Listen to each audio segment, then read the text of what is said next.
చేస్తున్నాం. భూపాలపల్లి ఎమ్మెల్యే గారిని మనం ఇన్వైట్ చేస్తున్నాం.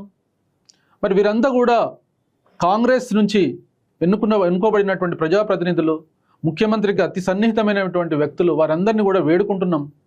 వారందరికీ కూడా రిప్రజెంట్ చేస్తున్నాం మరి మనల్ని బీసీడీ నుంచి ఏకి మార్చమని. ఈ సభ సక్సెస్ ద్వారా మరి మనం ఈ ముఖ్యమంత్రి గారికి, రేవంత్ రెడ్డి గారికి ఈ యొక్క సమాచారాన్ని తెలియజేసే బాధ్యత ప్రతి ఒక్కరి మీద ఉందని చెప్పి మరొకసారి తెలియజేసుకుంటూ, మరి దీనికోసం మన మెపా కార్యవర్గం అంతా అహర్నిశలు కృషి చేస్తుంది. వారందరినీ కూడా మరి దీనికోసం సమాయత్తమైన కాబట్టి సాయంత్రం 4 గంటలకు మనకు గట్టమ్మ తల్లి దగ్గర మనకు బైక్ ర్యాలీ, కార్ ర్యాలీ ఉంటుంది. దాని తర్వాత ములుగు వెంకటాపూర్లో భారీ బహిరంగ సభను ఏర్పాటు చేసినాం. మరి మీరందరూ కూడా కార్యదీక్షతో దీనికి అటెండ్ అయ్యి ఈ సభను సక్సెస్ చేయవలసిగా మరొకసారి తెలియజేసుకుంటాం. మెపా ఆధ్వర్యంలో ఈ నెల 25వ తారీఖు 4 గంటలకి గట్టమ్మ టెంపుల్ దగ్గర నుండి ములుగు మీదుగా వెంకటాపూర్ చేరుకొని 4 గంటలకి అక్కడ మన ప్రోగ్రాం స్టార్ట్ అవుతుంది. ఇది ఎందుకోసమో కాదు, మన ముదిరాజుల ఆత్మగౌరవ సభ. ఎందుకంటే చూస్తూనే ఉన్న పరిణామాలు, ఎన్నో ప్రభుత్వాలు మారుతున్నాయి, కానీ మన బతుకులు మాత్రం మారట్లేదు. మనకు హామీలు ఇస్తున్నారు, నెరవేర్చడం లేదు. మైకులో చెప్పినంత అందంగా నిజ జీవితంలో ఉండట్లేదు మన బతుకులు.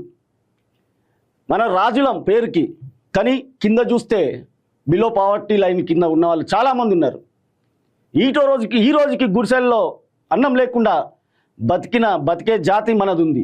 ఒకప్పుడు రాజులుగా వెలుగొందాం, కానీ ఈరోజు ఈ రాజకీయ క్రీడలో మనం బిచ్చగాళ్ళుగా బతకవలసిన రోజులు వస్తున్నాయి.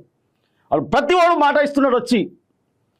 మొన్న చేసిన కులగణనలో ముదిరాజులు మొదటి స్థానంలో నిలిచారు బీసీల్లో. అయినా ప్రభుత్వాలు డిక్లరేషన్ ఇస్తున్నాయి, కానీ మన ఫీల్డ్లో రియాలిటీలో లేదు. కాబట్టి మన హక్కుల కోసం మనమే పోరాడాలి. మనకెంత ధైర్యం అంటే, మనకు ఒక పండుగ సాయన్న, రాబిన్హుడ్, పోలీస్ కిస్టన్న, ఇట్లా చెప్పుకుంటూ పోతే చాలామంది గొప్ప గొప్ప వ్యక్తులు ఉన్నారు చరిత్రలో. తొలి మేయర్, హైదరాబాద్ తొలి మేయర్ కృష్ణస్వామి ముదిరాజ్. మనకు గుండె ధైర్యం ఎక్కువ, ఎవరితోనైనా పోరాడడానికి సిద్ధంగా ఉంటాం. కానీ ఒక ఐక్యతే లోపించింది. అన్ని ఐక్యతగా కలిసి మనం ఉన్నామనుకో, నీ అబ్బా కొట్టొచ్చు, ఎవరిని పడితే వాడిని రోడ్డు మీదకి ఈడ్చుకురావచ్చు. ఈ ప్రభుత్వాలు దొంగ మాటలు చెప్తూ ఏ ప్రభుత్వం అయినా మనల్ని మోసం చేస్తూ బతుకుతుంది. అందుకే ఈ మెపా అనేది